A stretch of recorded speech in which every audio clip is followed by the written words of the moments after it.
In this segment, Stephen A. Smith and Max Kellerman of First Take are going to discuss Canelo's Alvarez temporary suspension.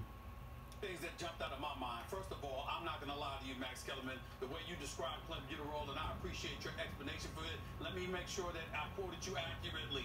It helps you lose fat and gain energy. Was those your words? Yep. Excuse me. I've been saying this for a little while. Stephen A. Smith should not be talking about boxing. He's not well invested. He doesn't have a whole lot of knowledge in boxing. He did some commentating for ESPN on boxing, and he was terrible. I mean, look, he's better in this setting with this debate setting on First Take, but far as doing commentating on boxing, I do not like it. He was terrible. I'm sorry. I know people may take that the wrong way, but the man was terrible. He does not know a whole lot about boxing. Yes, he interviews Floyd Mayweather, but that doesn't mean he knows a lot about boxing. I want some. Can you find me some? I mean, help a brother out here. I don't mind using the product. I'll use it right now. Call me a cheater, okay? I'll use it right now. I'll be looking for that by the end of the week. That's number one. Number two, I say that tongue-in-cheek because... But Stephen A., they won't call you a cheater because you're not boxing. You're on a debate shows. And Canelo Alvarez, the difference between you and Canelo Alvarez and Triple G, they are actually boxing and competing in the sport to where you cannot use performance enhancement drugs that are banned. This is utterly ridiculous. If in the end you're saying that it's not a masking agent, that it's not a performance enhancing drug per se, you find... No, Stephen A. The reason why it's banned is because it's a performance enhancing drug. It's a drug that gives you an edge on your opponent. If your opponent is not doing it, you're getting a competitive edge. It helps him lose weight, which Canelo Alvarez struggled with losing weight, and it helps you with your stamina.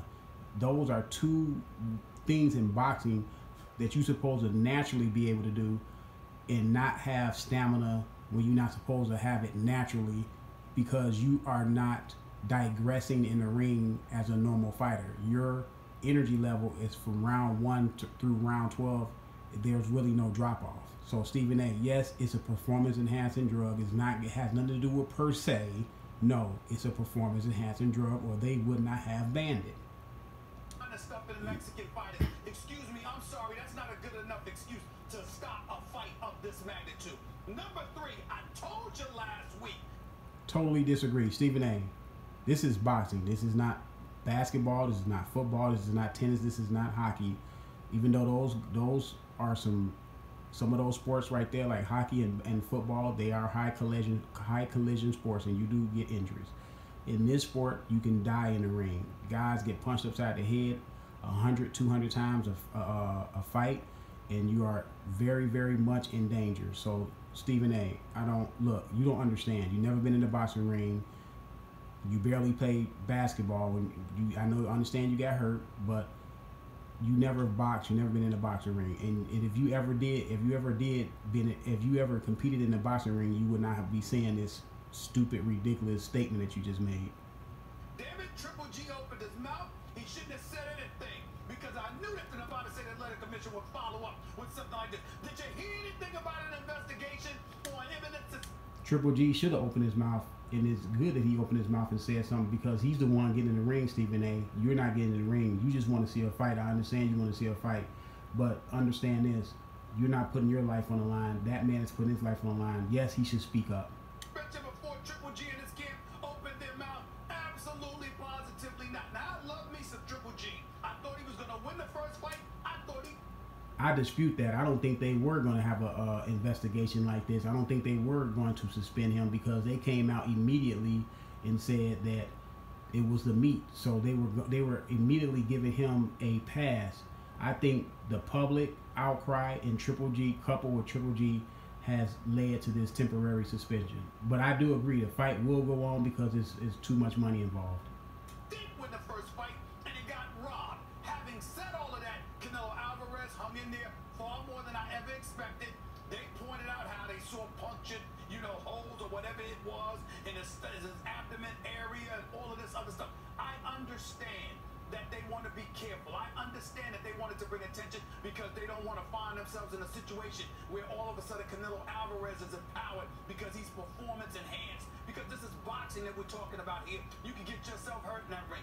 That's fair enough. But I also recall Triple G saying, I'm fighting May 5th. I'm fighting Cinco de Mayo. I will show up. I will be there ready to go. So to me... Now, Triple G has stated that he still wants to fight. So to me, if he still wants to fight Canelo, even though Canelo got busted, I mean, that's on him. You know, like I said, he can't come up with no excuses if he loses the fight.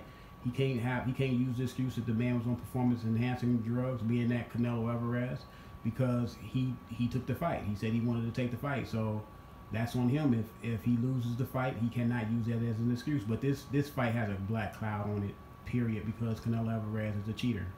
I don't think this warrants the kind of suspension that should jeopardize the fight.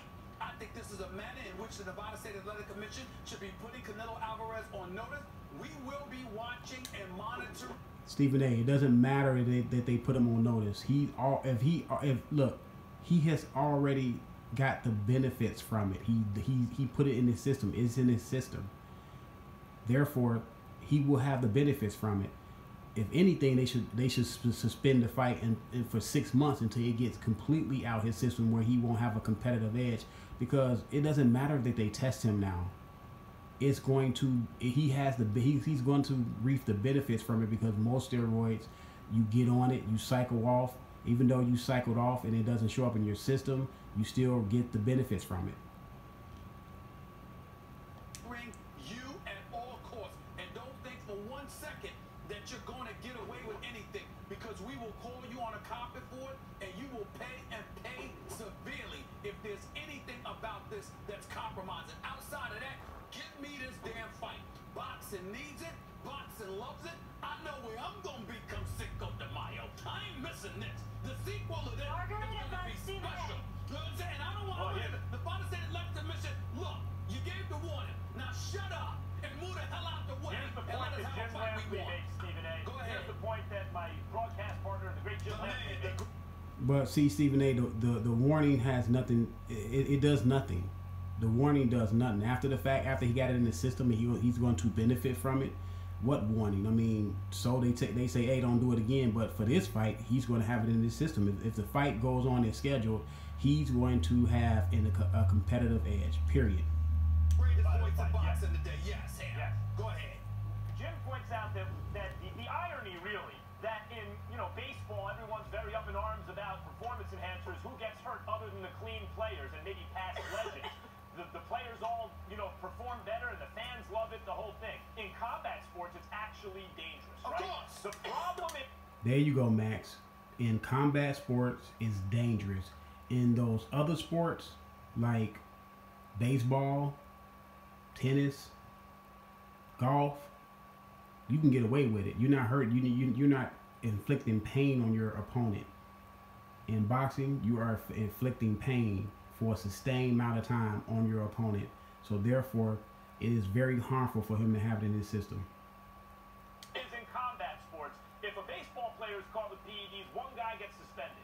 If a boxer in the main event is caught with PEDs, the event is canceled. Right. So the question is, how much do you really want to find out who's cheating? Safety of the fighters on the one hand, the money that is generated on the other. And what I would say, Stephen A., is when you test with VADA, what you are saying is, we are clean because we're willing to risk this event. Now the question is, how does the Nevada State Athletic Commission feel about it? Max, I'm coming to you for your expertise in this subject. Here's my question to you.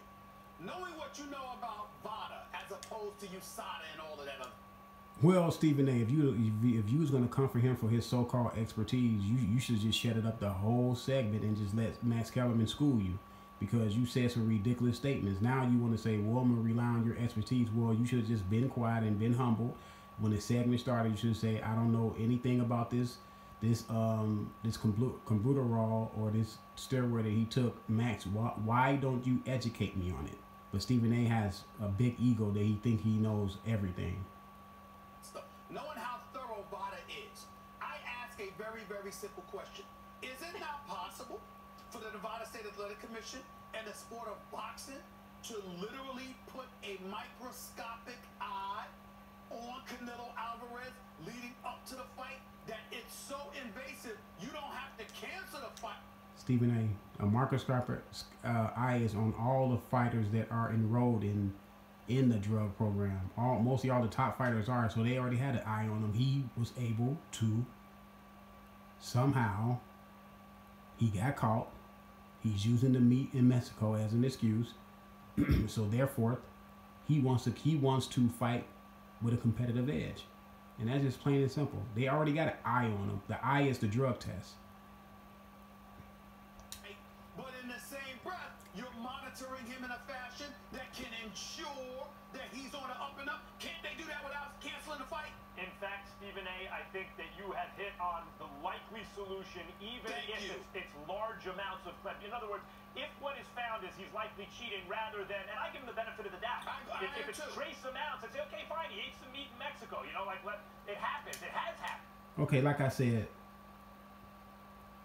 best case scenario, he was negligence. And he knew that meat in Mexico is tampered with steroids. Why is he eating the meat? No one is bringing that up. Why did he eat the meat in the first place? Why didn't he just hold his training camp in America? Why didn't get his meat imported? Why is he eating the meat? Simple, because he knows he can fall back on this excuse that y'all giving him right now. It's amounts in it. We know Mexico has contaminated meat, and he has trace amounts in his system. And I've seen it. You know, I've been a part of events where that's been the case. Then okay, but even if they're gonna go on and on. Like I said, Canelo is a cheater. He's a knowingly cheater. Best case scenario, he's grossly negligent, and his team around him is. But like I said, if Triple G want to go through with the fight, he can't come with no excuses saying that he lost to a guy that was on performance enhancing drugs. I'm out.